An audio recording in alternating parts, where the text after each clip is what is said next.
What is Atmakaraka and what is the purpose of Atmakaraka planet और क्या क्या उसके एप्लीकेशंस होते हैं। अभी हम ये समझते हैं कि आत्मकारक प्लैनेट होता क्या है। जो आत्मा का कारक होता है उसका एजेंडा क्या होता है, क्या पर्पस है। देखिए, हर किसी के कुंडली में जो सबसे ज्यादा डिग्री पे हाईएस्ट डिग्री प्लैनेट है वो बनता है आत्मा का कारक। ठीक है, नोट करने वाली बात यह कि सूर्य नेचुरल आत्मकारक है। ठीक है, वो आत्मा का कारक ही है, जैसे चंद्रमा मन का कारक है उसी प्रकार। जो भी प्लेनेट आपका आत्मा का कारक बनेगा वो इस जन्म में आपको अपने जैसा बनाएगा। एज इन सूर्य अगर किसी का आत्म कारक है तो वो इंसान पावर, पोजीशन, अथॉरिटी इसके पीछे भागेगा थ्रू आउट लाइफ। उसके लिए इनिशिएटिव्स लेना बहुत इंपॉर्टेंट है, उसके लिए हमेशा नए नए रूल्स बनाना इंपॉर्टेंट है जिसको वो 4 लोगों को एग्जीक्यूट करके दिखाए। उसके लिए मान, सम्मान, इज्जत सबसे ज्यादा इंपॉर्टेंट है।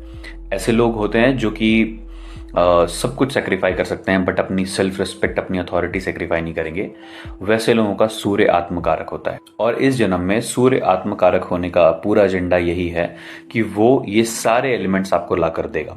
वो इंश्योर करेगा कि थ्रू आउट लाइफ आप इस तरीके से खुद को घिसो कि अथॉरिटी, पावर, पोजीशन आप अटेन कर। जब भी चंद्रमा आपका आत्मकारक बनेगा तो वो ये इंश्योर करेगा कि इस पूरे लाइफ में आप इमोशनली स्टेबल हो जाओ, यानी कि कोई भी चीज आपको ना परेशान नहीं करे। ठीक है, कोई भी बड़ी से बड़ी इवेंट आपको ना टॉर्चर ना कराए, आपका मन हमेशा स्थिर रहे। चंद्रमा का आत्मकारक होने का मतलब ये होता है। जिनका भी चंद्रमा आत्मकारक है वो अपने साथ ये नोटिस करेंगे कि इस लाइफ में उन्होंने इतने सारे अब्रप्ट इवेंट्स देख रखे हैं कि उनको अब कोई भी चीज ना परेशान नहीं करती। उनको किसी भी तरीके का मेजर से मेजर प्रॉब्लम भी वो टॉर्चर फील नहीं कराता।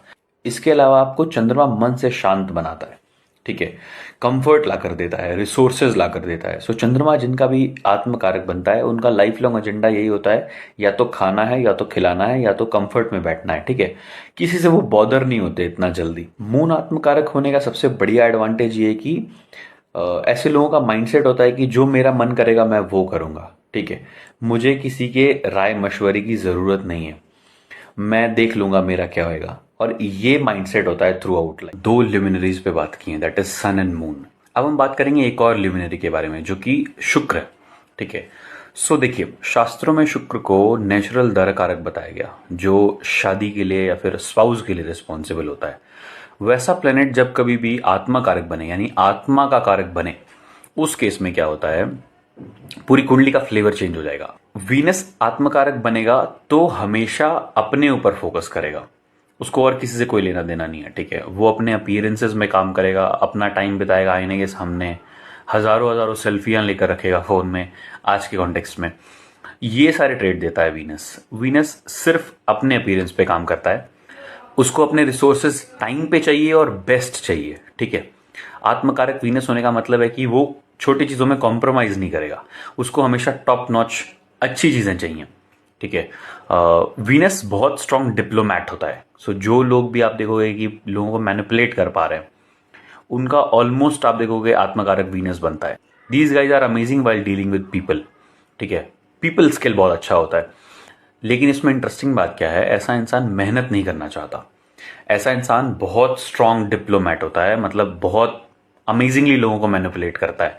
और ऐसे इंसान को देखोगे कि ये लोग ना डिफरेंट अप्रोच लेकर चलते हैं लाइफ को। ठीक है, मतलब कोई भी चीजें कन्वेंशनल तरीके से नहीं करेंगे, हमेशा चीजें उल्टे तरीके से करते हैं। कभी भी सीधे तरीके से कोई भी काम नहीं होगा इनका। बुध जब कभी भी आत्मकारक बन रहा है, ठीक है, ऐसा इंसान हमेशा कैलकुलेटिव रिस्क लेगा। ठीक है, सब चीजों का एक चेकलिस्ट बनाएगा और उसको हमेशा फॉलो करेगा। ठीक है, ऐसे लोगों की आदत होती है लिखना। ऐसे लोग हमेशा अपनी चीजों को लिस्ट डाउन करते हैं 1 by 1। ठीक है, आप देखोगे कि बुध जिस किसी का भी आत्मकारक बन रहा है, ऐसे लोग ना जल्दी किसी पे भरोसा नहीं कर रहे। ठीक है, उनके लाइफ का सबसे बड़ा प्रॉब्लम ये है कि ट्रस्ट नहीं करते वो दूसरों को। ऐसे लोगों का अटेंशन टू डिटेल बहुत स्पेसिफिक होता है और हर चीज में वो कोई चीज मिस नहीं करना चाहते।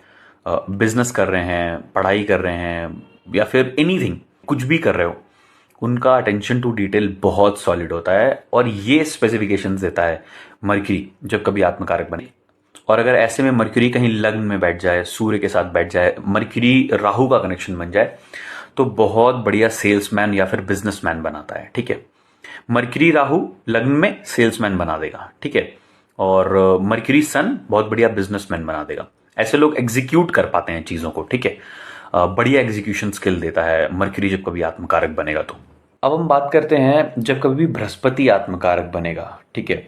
सो देखिए, जब कभी भी जुपिटर आत्मकारक बन रहा है तो ऐसे इंसान की लाइफ लॉन्ग जर्नी अब सिर्फ ज्ञान के ऊपर केंद्रित है कि वो कितना नॉलेज इकट्ठा कर सकता है और लोगों को कितना सजेशन दे सकता है, लोगों की भलाई कितनी ज्यादा हो सकती है उसके विजडम से। ऐसे लोग बेमतलब में दूसरों को अपना ज्ञान शेयर करते हैं और अपना जुपिटर खराब करते हैं, ठीक है। ऐसे लोगों को देखोगे कि आप कहीं किसी को प्रॉब्लम में देखेगा तो सबसे पहले जाएगा उसके पास सजेशन देने के लिए कि इसको XYZ तरीके से सॉल्व करके देखो, सॉल्व हो जाएगा। हमेशा अपना सजेशन देगा, दूसरों के लिए अवेलेबल रहेगा। ये सबसे बड़ी परेशानी है जुपिटर आत्मकारक होने के। ऐसे इंसान को चाहिए कि जब तक उनसे पूछा ना जाए तब तक अपना ओपिनियन शेयर ना करें, ठीक है। और keeps on working towards themselves in order to make themselves less grounded. Jupiter अच्छा होने का सबसे बड़ा प्रॉब्लम ये है कि वो लोगों के लिए बहुत ज्यादा अवेलेबल होता है और अपनी बेइज्जती कराता है, इसीलिए, ठीक है। सो आपको ये सीखना पड़ेगा कि मेरे को कब कितना किसके लिए अवेलेबल होना है और जहां पे इज्जत ना हो वहां पे ओपिनियन नहीं देना, ठीक है। अच्छे जुपिटर को हमेशा प्रॉब्लम में देखा गया है और पीड़ित देखा गया है दूसरों के भलाई करने के लिए, ठीक है।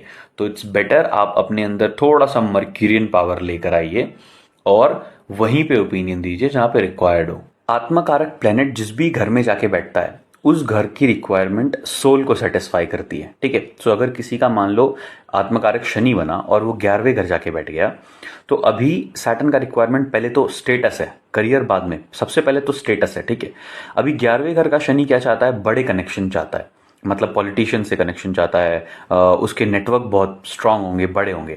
सैटर्न इस तरीके से काम करता है। डिसिप्लिन मेंटेन करना सबसे प्रोमिनेंट ट्रेट है सैटर्न आत्मकारक लोगों के। एक और इंटरेस्टिंग चीज ये है कि शनि जब कभी आत्मकारक बनेगा तो ऐसा इंसान बहुत सारे इंसल्ट्स झेलेगा अपने लाइफ में, ठीक है, अलग अलग चीजों को लेकर। जब कभी भी दशा आएगी तो आप देखोगे ऐसे इंसान को ना बेमतलब में ब्लेम लग रहा है उसके, ठीक है। ये सारे ट्रेट्स देता है जब कभी सैटर्न आत्मकारक बनेगा। ये एक मेजर ट्रेट देखा गया है कि जब कभी भी सैटर्न प्रोमिनेंस में आ जाए, छठे में आ जाए या फिर कहीं अच्छे जगह पे आ जाए, ऐसा इंसान दूसरों से काम नहीं कर पाता, ठीक है। खुद से कर लेंगे, मतलब जब कभी भी सैटर्न अच्छे कंडीशन में बैठे, प्रोमिनेंट हो जाए, तो ऐसा इंसान दूसरों का काम भी खुद से करता है। एज इन जो लोग उनके अंदर एग्जीक्यूटिव्स भी हैं, ठीक है, जो उनके अंदर सर्व कर रहे हैं, उनके भी काम ना वो खुद से करेगा, क्योंकि ना इन लोगों को सेटिस्फैक्शन फील नहीं होता दूसरों के किए हुए काम में, ठीक है। इन शॉर्ट, जब भी सैटर्न प्रोमिनेंस में आएगा ऐसा इंसान बहुत सारी रिस्पॉन्सिबिलिटी एक टाइम पे ले लेगा। इसके अलावा ऐसा नेटिव हमेशा आप देखोगे करियर प्रोन है, मतलब दुनिया इधर की उधर हो जाए लेकिन उसका काम नहीं छूटना चाहिए, ठीक है। वो कॉन्शियस है अपनी चीजों को लेकर। सो अब तक हमने सारे प्लैनेट्स डिस्कस कर लिए हैं, सिर्फ मंगल बच गया है और राहु केतु को हम कंसिडर नहीं करते किसी भी तरीके के कारक में। तो आज हम बात करते हैं मंगल पे। तो मार्स जब कभी भी आत्मकारक बनेगा ऐसा इंसान इनबॉर्न लीडर होता है, ऐसा इंसान दूसरों की सुनता नहीं है, ठीक है। मंगल जब कभी भी आत्मकारक बन रहा है ऐसे इंसान के साथ ईगो बहुत बड़ा इशू है, किसी की नहीं सुनता। अगर मान लो कि मंगल बिगड़ा हुआ है, ठीक है, कहीं से भी कैंसर में बैठा हुआ है या फिर मर्क्यूरियन राशि में बैठा हुआ है, ठीक है, जेमिनी या फिर वर्गो में, उस केस में मंगल ना अगर लड़ेगा नहीं भी तो वर्बल डिस्प्यूट जरूर करेगा, दूसरों को, है ना, अपशब्द कहेगा, उसके मुंह से बहुत फ्रीक्वेंटली उल्टी सीधी चीजें निकलेंगी, ठीक है, दूसरों को डोमिनेट करेगा। बट अगर मंगल अच्छे स्टेज में बैठा है, जैसे कैप्रिकॉर्न का है, लियो का है या फिर सेजिटेरियस का है, तो इस केसेस में क्या होएगा, मंगल बहुत सपोर्टिव प्लेनेट काम करेगा, नेटिव को फेम दिलाएगा दूसरों का हेल्प करके, ठीक है। वैसे लोग जो दूसरों का बहुत हेल्प करते हैं, उनके लिए खड़े हो जाते हैं और दूसरों की प्रॉब्लम उनको अपनी लगती है, ऐसे लोगों का आप देखोगे कि आत्मकारक मंगल बनता है। मार्स आत्मकारक हो जाना बहुत अच्छा है, ठीक है, बस कंडीशन ये कि मंगल स्ट्रांग प्लेस होना चाहिए। अगर कहीं से भी बिगड़ेगा तो फिर डिस्प्यूट्स करेगा, ठीक है, लड़ाइयों में इन्वॉल्व हो जाएगा।